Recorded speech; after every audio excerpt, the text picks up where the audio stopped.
Well, good night, everybody. It's a great evening.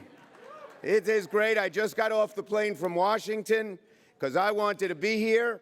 I want to thank Melissa Sklarz and Norm Simon, the great chairs of this organization, and good old reliable Nathan Schaefer, the Pride Agenda's executive director. He's Nathan, New York. Seth, can you play? Where's Seth? Can you play that? Nathan, New York, you know? Oh, come on. But I want to thank Seth. You may not know this about me, but I share Seth's zeal for things Broadway. I recently went with my staff to the legendary Show Tunes piano bar at Marie Chris's. I half expected to find Seth hunkered down in the corner, belting out the words to I Feel Pretty from West Side Story. Now, I do want to take a moment to recognize tonight's honoree, Governor Cuomo. In the fight for marriage equality in New York, Governor Cuomo brought his trademark legislative savvy, his dogged resolve, and his focus on results. The fact that New York was one of the first states through the wall to achieve marriage equality is a testament to the governor's compassion and effectiveness, and I want to applaud him tonight for the announcement that he will extend much-needed workplace protections to transgender New Yorkers from Buffalo to the Bronx. Thank you, Governor.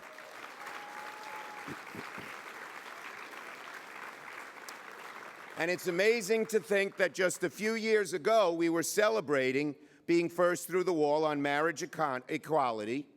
This summer, with Justice Kennedy's pen as our wrecking ball, we tore down the last remaining bricks in the shameful wall of discrimination and exclusion. I remember that day with clarity. Members of my staff in Washington went down to the steps of the Supreme Court to wait the historic decision. And they, like folks from coast to coast, were dancing in the street when we learned that love won. And then the next day, I marched in the Pride Parade. The euphoria carried over. The joy was palpable. It was one of the great moments in my 17 years in the Senate to see people who worked so hard and achieved something so great. When historians trace the gay rights movement from Stonewall Inn on Christopher Street to the Supreme Court on First Street, they're going to remember moments like that parade. And they'll remember when New York passed marriage equality when nobody thought it would be done. They'll remember when the irrepressible Edie Windsor and Robbie Kaplan at her side demolished the odious Defense of Marriage Act.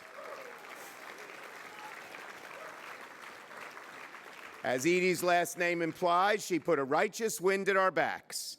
And historians will remember this June, when the Obergefell decision finally made marriage the law of the land from sea to shining sea. So, we've accomplished a lot. We have a lot more to go. We can't let our success blind us to the work that remains to be done. My friends, the fight for gay and transgender equality is not close to finished. Supreme Court decisions are important, but they are incomplete without a sustained effort to make sure that the precedents they establish lead to real change in the lives of everyday American citizens. History has taught us that's not always the case, unfortunately. It won't be for marriage equality. Not so long as a county clerk in Kentucky refuses to issue marriage licenses to gay couples. Not so long as a pizzeria in Indiana can refuse to service a gay couple. If we've learned anything from historic Supreme Court decisions like Brown v. Board, it's that victories won in the courts are not final victories. 20, 30 years after Brown, there were still places in America where segregated schools were a shameful reality. Likewise, there will be bigots who refuse to enforce the law on marriage equality. There will be politicians who try to pass laws that provide cover to law-breaking objectors like Kim Davis, rendering our victory incomplete and, in places, feckless. We've already seen it in the form of the so-called religious freedom restoration bills. Well, let's call these religious freedom bills what they are: base discrimination motivated simply and evilly by anti-gay animus. They have nothing to do with freedom.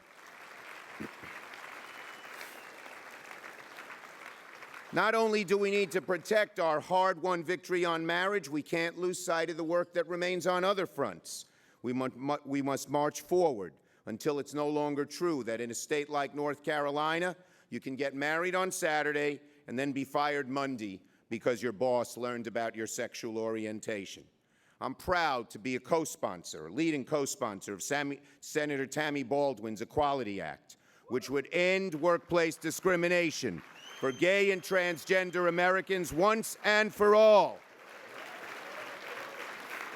We need to focus like a laser on lifting up the transgender community. We've all heard the harrowing stories of transgender Americans who have been bullied, beaten, brutalized, and yes, in some cases murdered by transphobic bigots.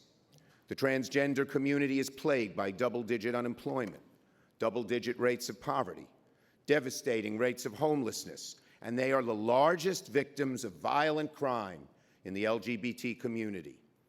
5 years after repeal of Don't Ask, Don't Tell, transgender Americans are still not allowed to serve openly in the military. I want to stress the word openly because hundreds, if not thousands, of trans people are already serving in the armed forces with valor and distinction, but they are forced to keep their gender identity a secret. Defense Secretary Ash Carter is currently reviewing the military's policy, and I hope we'll find a path to inclusion. So here's the bottom line. The rights of the gay community are not secure until the rights of the transgender community are secure. We need to say with one loud voice that trans people are valued, they are our brothers and sisters, they are us.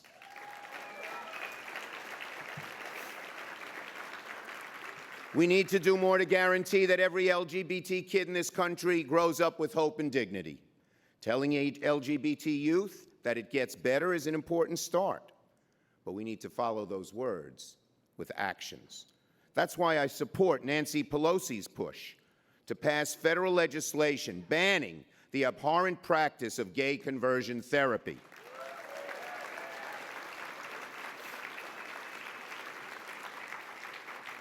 So, folks, our work is not nearly finished, but when we look back on the year 2015, the judgment of history will be that this year, because of the Supreme Court decision on marriage, our nation became a more perfect union.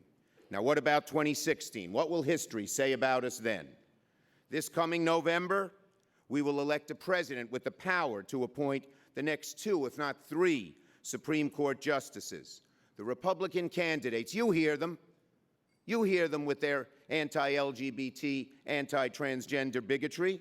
They're chomping at the bit, eager to appoint jurists who will unravel our hard-won victories. And that, my friends, is one of the many reasons we need to elect Hillary Rodham Clinton as the next president of the United States. Did you see her today at the hearing, making mincemeat out of all of them?